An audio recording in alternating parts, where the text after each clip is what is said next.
തന്നെ തല്ലിയതിനുള്ള ദേഷ്യം തീർക്കാൻ സച്ചിയുടെ കൂട്ടുകാരോട് 3 ദിവസത്തിനകം തന്റെ കയ്യിൽ നിന്ന് വാങ്ങിയ മുതലും പലിശയും തരണമെന്ന് ഭീഷണിപ്പെടുത്തിയിരിക്കുകയാണ് ആന്റണി.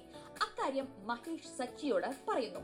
വിവരമറിഞ്ഞ സച്ചി കല്ലുകയറി നേരെ ആന്റണിയുടെ ഓഫീസിലേക്ക് പോകുന്നു. ഇനിനോ സച്ചിയുടെ വരവും പ്രതീക്ഷിച്ചിരിക്കുകയായിരുന്നു ആന്റണി. തന്റെ കൂട്ടുകാരെ ഭീഷണിപ്പെടുത്തിയാൽ അവന് പൊള്ളുമെന്ന് ആന്റണിക്ക് അറിയാം. സച്ചി വന്ന് കയറിയപ്പോഴേ അവൻ കാരണം താൻ നേരിട്ട അപമാനം ആന്റണി പറഞ്ഞു.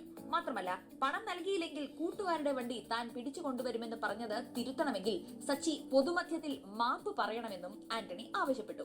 എന്നാൽ നിനക്കെന്നെ നന്നായി അറിയില്ലെന്നും കൂടുതൽ കളിച്ചാൽ കൈയും കാലും തല്ലി ഒടിക്കുമെന്നുമാണ് സച്ചി മറുപടി പറഞ്ഞത്. അതോടൊപ്പം ശരത്തുമായുള്ള നിന്റെ കൂട്ടുകെട്ട് നിർത്തണമെന്നും സച്ചി ആവശ്യപ്പെട്ടു. എന്നാൽ അതിന് സൗകര്യമില്ലെന്നും ശരത്ത് തന്റെ കൂടെ തന്നെ കാണുമെന്നും ആന്റണി സച്ചിയോട് മറുപടി പറഞ്ഞു. ചുരുക്കി പറഞ്ഞാൽ സച്ചിയും ആന്റണിയും തമ്മിലുള്ള ശത്രുത ഒന്നുകൂടി കനത്തു.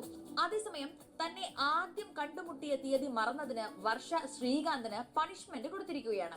പണിഷ്മെന്റ് ആണ് കോമഡി. ശ്രീകാന്ത് വർഷയെ സൈക്കിളിൽ സ്റ്റുഡിയോയിൽ കൊണ്ടുപോയി വിടണം. ശ്രീകാന്ത് പെട്ടു. എന്ത് ചെയ്യാനാ, മുങ്ങാൻ വഴിയില്ല. അങ്ങനെ ശ്രീകാന്ത് സൈക്കിൾ ചവിട്ടി വർഷയെ സ്റ്റുഡിയോയിലേക്ക് കൊണ്ടുപോയി ആക്കുകയാണ്. പകുതി എത്തിയപ്പോൾ നിന്റെ തടി വെച്ച് എനിക്ക് വണ്ടി ചവിട്ടി നീങ്ങുന്നില്ലെന്ന് ശ്രീകാന്ത് പറയുന്നു. പിന്നെ ഒന്നും നോക്കിയില്ല. അങ്ങനെ ഇപ്പോ ഞാൻ തടിച്ചാണെന്ന് പറയണ്ട, ഞാൻ സ്ലിം ആണെന്ന് പറഞ്ഞ് വർഷ സൈക്കിളിന്റെ ഡ്രൈവർ സ്ഥാനം ഏറ്റെടുത്തു. ശ്രീകാന്തിനെയും പുറകിൽ വെച്ച് അവൾ സ്റ്റുഡിയോ ലക്ഷ്യമാക്കി സൈക്കിൾ ചവിട്ടി. തന്റെ മകൾ ശ്രീകാന്തിനെയും പുറകിലിരുത്തി സൈക്കിൾ ചവിട്ടി പോകുന്നത് വർഷയുടെ അമ്മയും അച്ഛനും കാണാനിടയായി. ആ കാഴ്ച കണ്ട് അവരിരുവരും അമ്പരന്നു.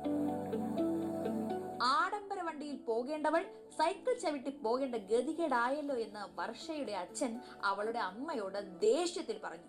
എന്തായാലും വർഷയോട് താൻ ഇതേപ്പറ്റി ചോദിക്കാമെന്ന് വർഷയുടെ അമ്മ അച്ഛന് ഉറപ്പു നൽകി.